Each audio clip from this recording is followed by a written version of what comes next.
Olá, estamos de volta na nossa quinta aula, seria o quarto bloco dessa quinta aula, onde nós estamos falando exatamente aqui de alguns tópicos que são os mais importantes em relação à monografia. Vocês estão fazendo uma revisão aqui de tudo que foi discutido nas 4 aulas passadas, né? No último bloco eu falava sobre a questão da formatação, eu finalizei com a questão da formatação e vamos dar sequência aqui em relação à montagem da monografia, de que forma que vocês, obviamente, vão... qual que é a ordem, né, da montagem da monografia. Bom, a monografia, ela sempre tem ali uma capa, obviamente, que não que talvez seja o único, como é que eu vou dizer, o único elemento da monografia que não existe aí uma norma da ABNT. A capa ela é um pouco mais livre, né? Mas mesmo assim, eu acho que é interessante seguir na capa a mesma lógica que se faz na folha de rosto, né? Eu vou explicar isso daqui a pouco. Bom, então, quais seriam as partes da monografia, né, que são obrigatórias em monografia? Nós temos as chamadas partes pré-textuais, as partes textuais e as partes pós-textuais. Partes pré-textuais, que são documentos obrigatórios, eu tenho que ter capa, folha de rosto, folha de aprovação, resumo e o sumário. Ou seja, são 5, vamos dizer, páginas, né, aí, que eu tenho que obrigatoriamente colocar como parte pré-textual. Então, a capa eu não vou contar como página, ela vai ser 0. Eu começo a contar a partir da folha de rosto, que seria a minha primeira página. O meu resumo, a folha de aprovação, a segunda página, o resumo, a terceira página, e o sumário, a quinta página, a quarta página. Agora, tem possibilidades de vocês colocarem aí algumas outras partes, né, que não são obrigatórias, mas às vezes as pessoas querem colocar, é interessante, né, que é a folha de homenagem, né, de agradecimentos, e a folha de, quem chama de, como é que chama aquela parte da monografia que você coloca uma frase ali, alguma frase de um pensamento interessante, que a gente chama de epígrafe, né? Então são essas páginas que elas são opcionais, né? Que é a página de dedicatória, né? Que você vai aí dedicar a monografia a alguém, a página de agradecimentos e a epígrafe. Isso não é obrigatório, mas se vocês quiserem colocar, vocês podem colocar nessas partes pré-textuais. Bom, eu falei também já em outra aula passada exatamente como é que faz uma folha de rosto, como é que faz a capa, isso não tem problema. O que eu estava falando antes sobre a questão da capa seguir a mesma lógica da folha de rosto, isso é importante porque a folha de rosto tem uma forma, né? Que essa forma ela é a que a ABNT cobra. A capa ela é mais livre, mas eu não acho interessante, por exemplo, os alunos gostam de colocar na capa o título um pouco maior. Né? Como eu falei com vocês, como regra geral, a fonte é tamanho 12. Então 12 é a maior fonte da monografia. Alguns alunos gostam de colocar na capa fonte tamanho 16, tamanho 14. Eu não recomendo fazer isso. É interessante que siga a mesma lógica da folha de rosto do texto. Então o meu título vai estar lá também na fonte 12, o meu nome também 12, vai estar tudo 12. O 12 seria a maior fonte da minha monografia, ok? Só para lembrar isso aí, e segue a mesma lógica. A única coisa que não vai ter na capa de vocês aqui no curso de vocês é que não vai precisar de colocar a nota de tese na capa. A nota de tese vem só na folha de rosto. Tá?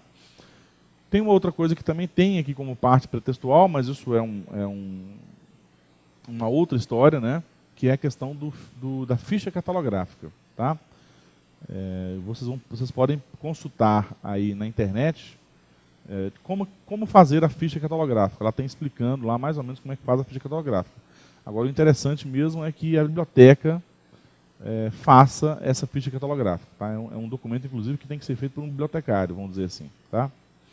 Bom, depois das partes pré-textuais, a gente tem a parte textual da monografia, né? Que começa na introdução e vai até a conclusão.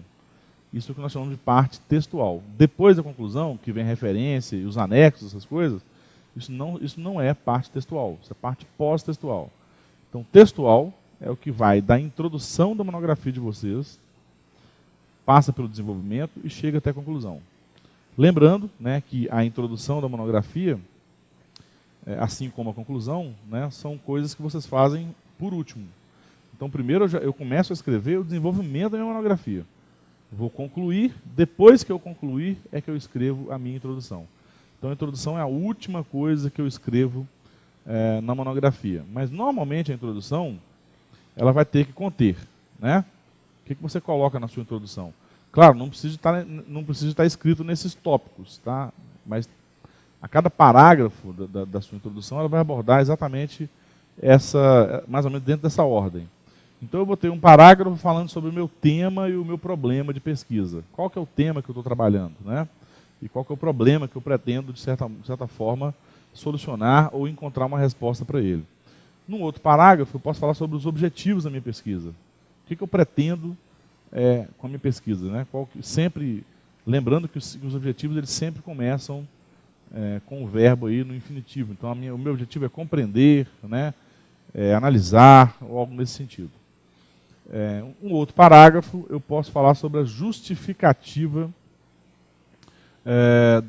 do meu tema. Ou seja, o que justificou a escolha desse tema? Por que eu escolhi esse tema? É claro que essa justificativa não pode ser meramente uma justificativa pessoal, né, gente? Eu não posso falar que eu escolhi o tema porque eu gosto do tema, ou que eu escolhi o tema porque eu trabalho com aquilo. Eu acho que a justificativa tem que ser mais que pessoal. Essa justificativa é onde você vai colocar a importância que a sua monografia tem para, por exemplo, o curso que você está fazendo. Ou seja, qual que é a importância dessa monografia para a sua especialização? Né? Você escolheu esse tema porque ele é importante para o que você está realizando. E não só, ele é importante só para você. Então, o que justifica a escolha do tema é porque esse tema ele é de extrema importância para o direito, né? Porque há uma discussão ainda, há uma controvérsia que precisa ser sanada, há uma incompreensão em relação a algum assunto, há uma lacuna, né, na doutrina ou uma lacuna na jurisprudência. Então, são coisas que você pode usar aí na sua justificativa, e aí sim seria uma forma correta de justificar, né? Sem ficar falando que aquilo é porque você gosta do tema, porque é a matéria que você mais gosta, isso não interessa para a justificativa da monografia. Outra coisa que vocês podem colocar também na introdução de vocês, em um outro parágrafo, é em relação à metodologia e o marco teórico. Metodologia, vocês vão falar o quê? Né? Que tipo de pesquisa vocês estão fazendo, se é uma pesquisa histórica, se é uma pesquisa de análise de conteúdo, se é uma pesquisa bibliográfica, se você pretende fazer uma pesquisa crítica ou não, ou se ela é mais descritiva do que crítica, ou seja, qual tipo de material você vai usar na monografia, se você vai ter mais acesso à legislação, à jurisprudência, ou mais acesso a livros de doutrina. Ou seja, você vai explicando aí como é que foi a sua metodologia, o que você fez na realidade para chegar até o resultado da sua pesquisa, né? E falar também rapidamente, aí, logo depois da metodologia, em relação ao marco teórico. Qual foi o marco teórico que você usou para realizar a sua pesquisa?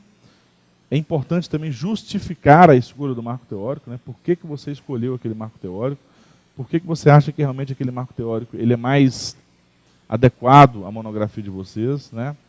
Então, esse seria aí um texto bem rápido.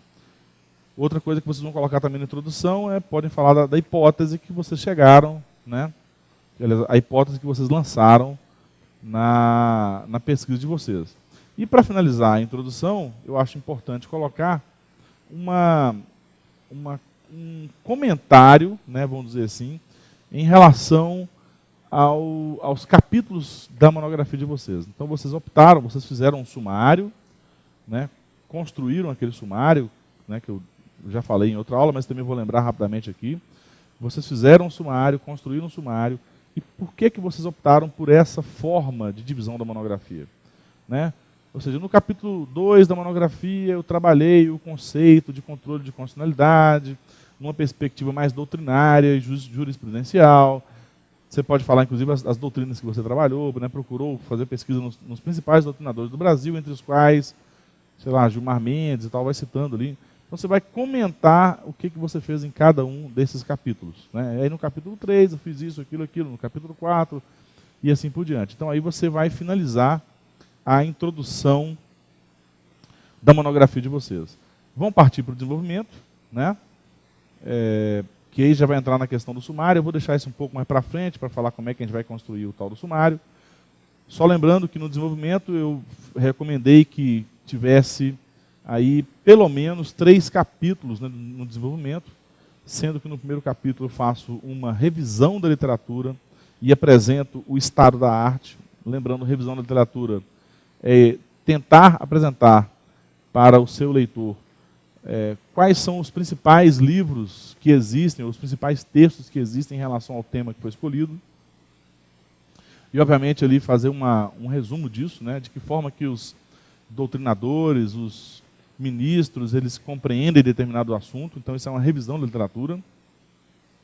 E, ao final, eu apresento um estado da arte. O estado da arte é exatamente apresentar em que ponto nós chegamos, né? Ou seja, onde nós estamos em relação à discussão desse tema.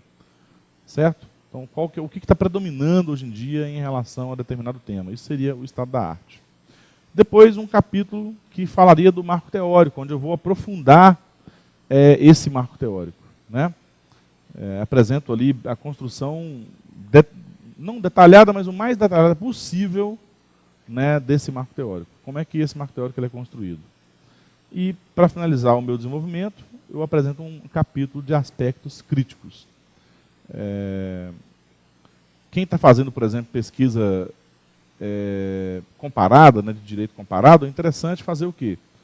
Eu posso fazer, inclusive, assim, tal como, por exemplo, o livro do Gilmar Mendes. Né? Eu tenho um capítulo onde eu vou descrever tal sistema. Ou seja, eu estou falando do controle de constitucionalidade na Alemanha. Aí descrevo no primeiro capítulo o controle de constitucionalidade na Alemanha. No segundo capítulo, descrevo o controle de constitucionalidade no Brasil. E no terceiro capítulo, eu vou apresentar exatamente os pontos que são comuns entre os dois sistemas, os pontos que são divergentes, e aí apresenta uma crítica se eu quiser fazer isso. Se eu estiver comparando mais sistemas, eu posso fazer vários capítulos. Né? No capítulo segundo, eu falo do sistema norte-americano, no outro eu faço do sistema alemão, no outro do brasileiro, no final eu faço uma comparação também entre os 3 sistemas, apresentando os pontos que são comuns ou não, e as críticas que forem necessárias a serem apresentadas. Então, a pesquisa de comparada também é boa nesse sentido, né? Porque ela pode te ajudar dessa forma. Todo livro de direito comparado ele é feito dessa forma, ok, gente? Bom, e para finalizar a parte textual da monografia, nós entramos na conclusão, ou também chamado de considerações finais. Só que existe aqui uma pequena distinção, né, que é importante lembrar. Na conclusão, quando eu chamo o meu último capítulo de conclusão, necessariamente ele é chamado de conclusão porque eu vou voltar nos capítulos, capítulo por capítulo, item por item desses capítulos, e vou fechando esse raciocínio, né? Então eu vou fazer meio que... A minha conclusão é como se fosse um resumo bem... quase que um esqueleto, né, da minha monografia. Então eu vou fazer ali vou apresentar a minha estrutura da monografia, o que eu concluí de cada um dos pontos que eu trabalhei na monografia. Então, no capítulo 2, concluímos que a doutrina ainda é divergente em relação a tal assunto, assim, assim, embora tenha uma doutrina um pouco majoritária, que seria essa, assim, assado. No capítulo 3, concluímos que o marco teórico, aquilo. Ou seja, vocês vão fechando cada um dos capítulos do trabalho. Isso eu vou chamar de conclusão. Considerações finais, eu também posso ter na monografia, mas as considerações finais não é como a conclusão. Né? As considerações finais eu só posso fazer quando eu já fiz pequenas conclusões nos capítulos. Então eu estou escrevendo os capítulos e estou concluindo também. É uma técnica muito utilizada, embora não recomendada. O interessante é que você deixe para fazer a conclusão no final mesmo. Então, quando eu já faço essas pequenas conclusões em cada capítulo, no final da monografia, eu não vou fazer conclusão, eu vou fazer considerações finais. Né? Ou seja, eu vou levantar pequenas considerações em relação ao tema, vou falar acerca da dificuldade de compreensão do tema, da necessidade de se trabalhar esse tema ainda em outra dimensão, sei lá, né, em outro plano. Então, as considerações finais seriam mais ou menos nesse sentido, né? Eu estou ali só realmente tecendo pequenos comentários em relação a todo o meu trabalho, e não fechando capítulo por capítulo. Ok? Então, quando eu fecho capítulo por capítulo, eu vou usar considerações finais. Quando eu não fecho capítulo por capítulo, no final eu vou usar a chamada conclusão. Bom, eu também falei de um ponto nessas aulas sobre a questão do título da monografia, né? Gente, normalmente eu trabalho, né, quando eu estou orientando os meus alunos lá na graduação, ou até em pós-graduação, eu já gosto de pensar nessas coisas anteriormente, né? Ou seja, qual vai ser o título da monografia, qual vai ser o subtítulo da monografia e qual vai ser o meu sumário da monografia. Isso eu já trabalho antes. Tem alguns professores que dizem que isso não é interessante, porque isso engessa a monografia. Eu não acho que engessa, muito pelo contrário, eu acho que é uma forma de você pesquisar bem mais tranquilo, inclusive, né? E ainda tem um detalhe, esse título que você está apresentando no início, ou o sumário que você também apresentou no início, ele é meramente um título provisório ou um sumário provisório. Isso pode ser alterado. Pode também ser que permaneça o mesmo título ou não, mas, né? Então a ideia é já pensar num título, ou já pensar num sumário, previamente, a construção disso de forma prévia. Bom, eu falei nessas aulas que é sempre importante a utilização do título e subtítulo. Evitar somente o uso do título, porque o título ele não traduz exatamente o que você pretende trabalhar na sua monografia. Então, ainda mais aqueles títulos muito gerais, assim, né? Eu coloco um título assim, controle de constitucionalidade. Aí, obviamente, que eu vou perguntar, e aí? Mas o que você quer trabalhar em relação a controle de constitucionalidade? Não é isso? Você vai falar de tudo sobre o controle de constitucionalidade, você vai fazer comparação, você vai falar sobre o sistema brasileiro, vai falar sobre a história do controle de constitucionalidade, desde quando o Supremo existe, vai falar sobre tudo sobre o controle, ou então você vai ter que delimitar isso, né? Você vai fazer um estudo comparado sobre o controle de constitucionalidade, por exemplo, seria um título da pesquisa, mas mesmo assim ele é pouco claro. Estudo comparado em relação ao quê? Eu estou comparando dois sistemas, eu estou comparando o controle de constitucionalidade antes da Constituição de 88, depois da Constituição de 88. Que tipo de comparação que eu estou fazendo? É uma comparação dentro do próprio sistema brasileiro, é uma comparação entre sistemas diferentes? Né? Então, falar um estudo comparado do controle de constitucionalidade também não resolve, é muito amplo. É importante deixar claro que eu estou fazendo um estudo comparado do controle de constitucionalidade e vou fazer um estudo a partir do sistema alemão, do brasileiro, do sistema norte-americano, né, ou algo desse sentido. Deixar isso bem claro, porque aí sim eu vou delimitar meu tema. Ok? E também vocês podem, inclusive, ir acrescentando outros elementos ao título para que ele fique cada vez mais delimitado. Ok? Então eu dei uns exemplos, né, de título para ficar um pouco mais claro. Eu dei alguns exemplos, vou só comentar rapidamente uns dois aqui, só para vocês poderem lembrar. Eu falei sobre a questão da súmula vinculante e o devido processo legal. Então, tem alguns alunos que chegam para mim e falam assim, professor, eu quero fazer uma pesquisa sobre súmula vinculante. A primeira pergunta que eu faço é, beleza, mas e aí? O que você pretende falar sobre a questão da súmula vinculante? Não sei ainda, né? Então, a gente pode trabalhar muita coisa em relação à questão da súmula vinculante. Eu posso fazer uma crítica à questão da súmula vinculante, né? Uma crítica no sentido de desconstruir a súmula, né? De dizer que a súmula, por exemplo, seria uma agressão à ideia de Estado democrático de direito, ou não. Né? Eu posso tentar, inclusive, apresentar uma ideia de que a súmula realmente ela reforça aí um caráter da segurança jurídica, não sei. Então, eu sugeri alguns títulos. Em vez de falar súmula vinculante somente, o primeiro título que eu sugeri, não sei se vocês vão se lembrar, né, é a ideia de súmula vinculante e o devido processo legal. E aí eu coloquei como subtítulo uma contribuição a partir da teoria neo-institucionalista do processo. Lembrem-se, né, é sempre importante colocar no título ou no subtítulo o marco teórico da pesquisa. Né? O marco teórico ele ajuda para que eu realmente compreenda o que exatamente você pretende fazer na monografia de vocês. Certo? Bom,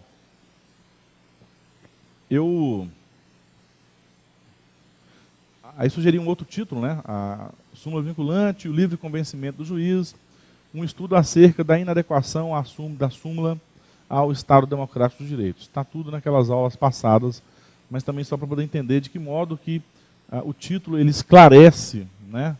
Ou de forma provisória ou não, mas o que você realmente pretende fazer na monografia. Então aqui está claro que eu pretendo trabalhar a súmula vinculante, a questão do livre convencimento, de que forma que a súmula vinculante ela é uma barreira, né, vamos dizer assim, a questão do livre convencimento, né, e de que modo que ela realmente pode ser inadequada ao Estado democrático de direito.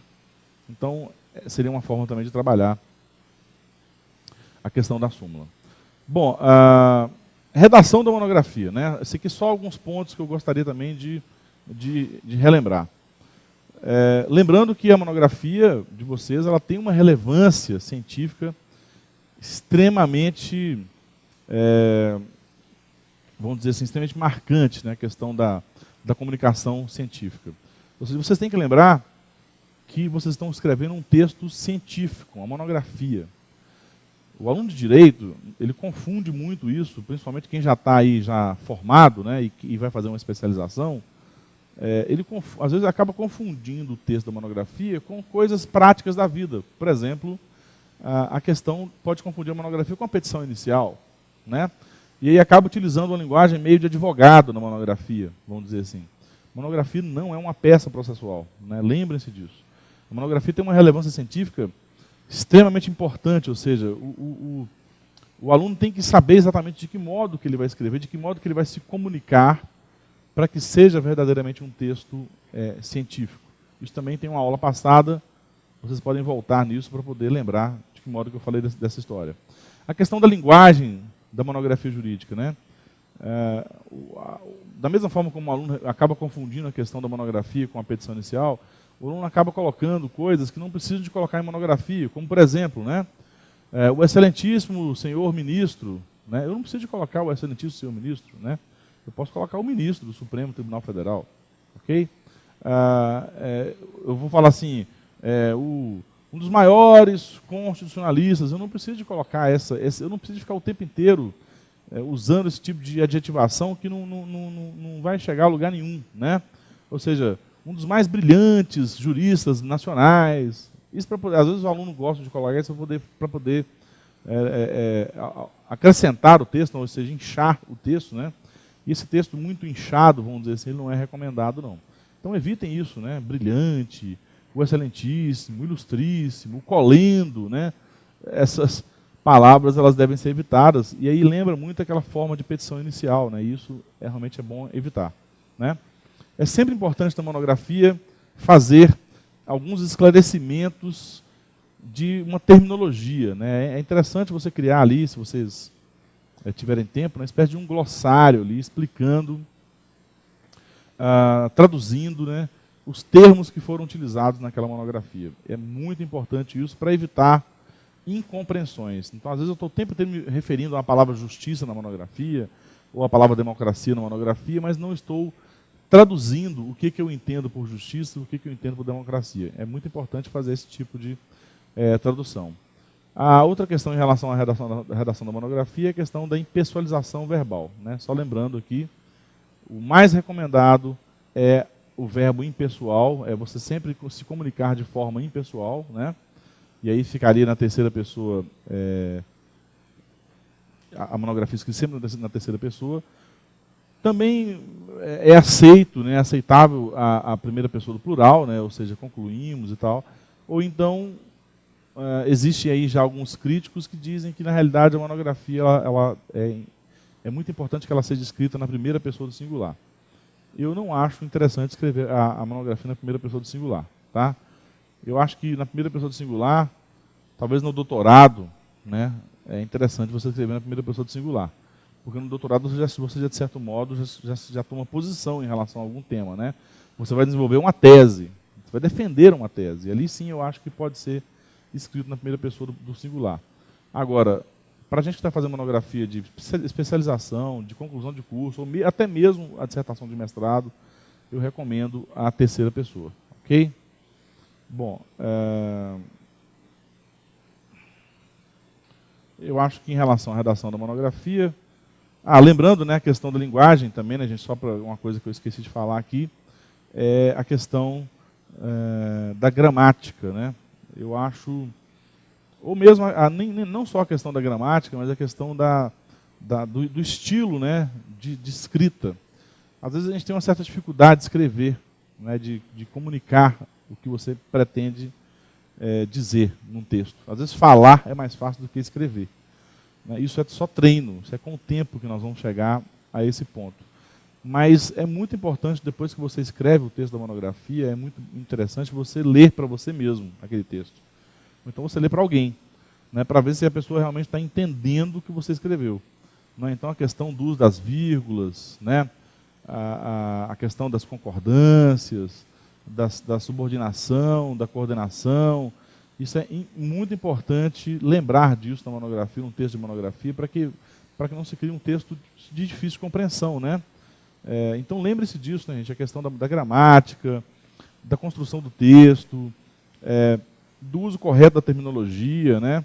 Para evitar erros aí meio grosseiros em relação ao português e à forma correta de escrever. Ok? Outra coisa que eu gostaria de lembrar da questão da monografia é exatamente isso, né? Eu falei na questão de vocês ficarem usando o tempo inteiro essa adjetivação, né? Ficar falando de excelentíssimo, colendo, ilustríssimo, isso, o maior constitucionalista do Brasil, um dos grandes juristas. Vocês têm que evitar isso, né? Porque o texto da monografia não cobra isso. Mas, em contrapartida, existem algumas coisas na monografia que não tem como ser evitada. Então a gente fala que o texto da monografia, às vezes, ele tem que garantir um texto um pouco mais conservador em alguns aspectos. Por exemplo, tem coisa que não tem como mudar, né? A questão do uso do latim. Se você vai usar o latim, use da forma correta. Não tem como usar o latim de uma forma inovadora. Você tem que ser conservador nesse sentido. Alguns conceitos jurídicos, né? Também é importante que eles sejam preservados, né? Não tem como a gente mudar isso, né, gente? Não tem como a gente inovar demais. Então tem um aspecto dentro da monografia que ele é muito ainda conservador. Aliás, desculpa, na monografia no campo do direito, né? É muito conservador e isso não tem como mudar. Agora, isso não tem nada a ver também com usar excelentíssimo, ilustríssimo, né? Isso evita utilizar dentro da monografia, ok? Bom, outra questão da redação é a questão do intertexto. Eu só vou falar disso aqui rapidamente, antes de encerrar esse bloco. Vocês vão usar muito paráfrase no texto de vocês e a estilização. Vocês vão lembrar disso rapidamente. Parafrasear é você escrever o texto com as suas palavras, né? É diferente de paródia, porque paródia é você deturpar o sentido do texto. Ok? Paródia não se utiliza muito em monografia. Paráfrase é muito utilizado em monografia quando você reescreve um texto que você está lendo de acordo com o que você entendeu. Só que lembrem-se que na paráfrase é sempre importante fazer a citação, até para que se evite aí o chamado plágio, né, gente? Então, vão evitar o plágio. Nós tivemos uma aula aqui sobre plágio, mas só lembrando rapidamente o que é o tal do plágio. O plágio é quando você copia literalmente e não cita. O plágio também é quando você faz uma chamada coxa de retalho, pegando pequenas frases de vários autores e não faz a citação. E o plágio também é você reescrever o texto com as suas palavras e não citar. Isso também é plágio, porque você está copiando aí uma ideia do autor, né, embora não esteja copiando literalmente o texto, mas a ideia é do autor e não sua. Tá? Bom, vamos encerrar esse bloco por aqui e já voltamos.